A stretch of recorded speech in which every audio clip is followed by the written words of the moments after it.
Grego, your art teacher. Currently, what we're going to be working on is our spooky illustration. And part of the parameters for our illustration is we need to use powdered graphite to create a flat tonal area somewhere within the picture to incorporate it. So, for your rough drafts, the first thing you need to do is you need to create your brainstorm. That is, write down and list out as many ideas as possible for what you might want to do. You can be very detail-oriented with your brainstorm, or you can be quite vague and just put, like, I want to do a graveyard scene, or I want to do a forest scene. Or you can get very specific and start describing what elements you want to have in your scene. So for here, I wrote out two different ideas that I'm going to do right now. So one is a cloaked figure in a graveyard with a tree and a raven who's holding a lantern. Another one that I have is a cloaked skull with a large glowing circle and fog in the background. So I'm just going to start by drawing my figure out. Now, before I forget, our goal is we want to keep our drawings, our sketches, our rough drafts under 5 minutes. For me personally, I try to keep them under 3 minutes. These are sloppy, these are fast, these are just quick visual ways to put your ideas out on paper. So again, I'm going to get started, and I'm going to go with that cloaked figure.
Okay, so this will be the night sky.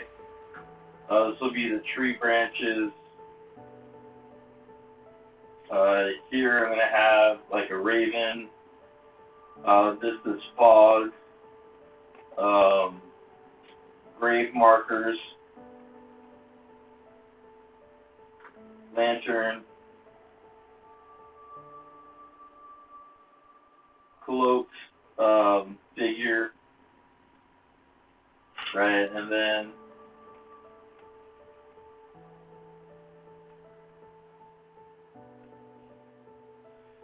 And then the night sky, and then I have like maybe a little fog, or not fog, but clouds. Okay, and this is why it's important to label. So when you're looking at this later, you don't have to guess what your parts are. You can just go, okay, that's a raven, this is fog, this is background night sky, cloaked figure, grave markers, lantern, tree branches, night sky, the round moon, and there would be my first rough draft. Now my second rough draft, I have a closed skull with a large glowing circle. I might want to also make the skull, the eyes glowing too, so I don't know quite how I want to do that, and I'm just going to sketch that out.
I'm doing these fairly big for the purpose of the camera. So normally I draw much smaller, but it's also allowing me to put a little bit more detail in here quickly.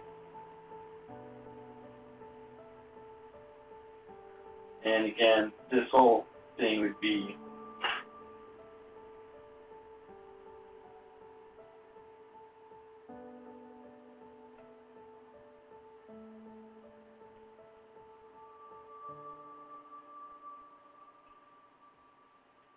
okay, so this would be my,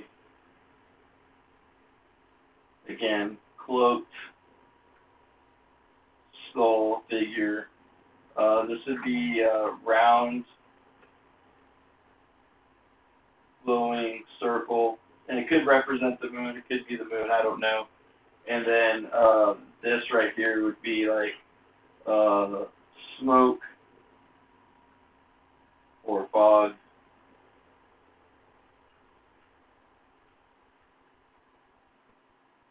And then maybe glowing eyes.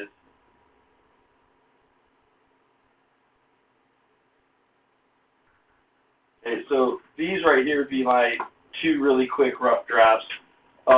Again, they don't need to look nice at this point. You're simply drawing something. You're simply trying to get it down on paper. You're trying to get your composition down, how things are arranged, what it's going to look like.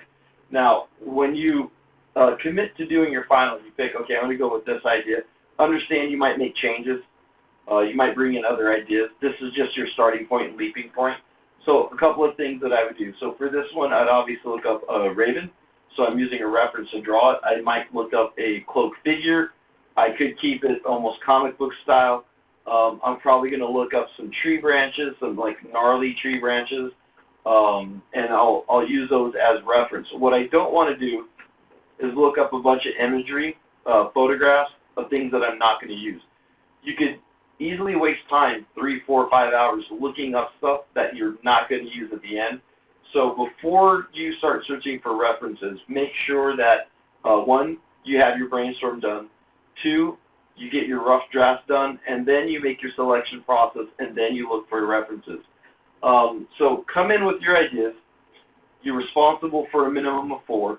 I would suggest going at least 6, possibly 8 different ideas.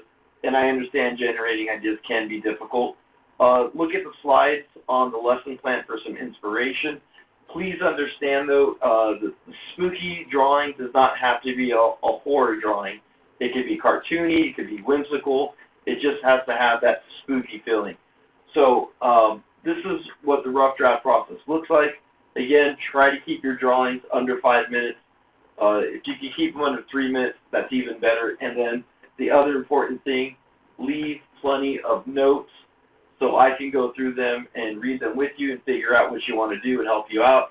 Also, when you look back on your ideas a day or two later, you're not going, what is that squiggly thing right there? You know exactly what it is. It's going to be that fog or that smoke. So till next time, this is Mr. Aguilar, and I can't wait to see what you guys come up with.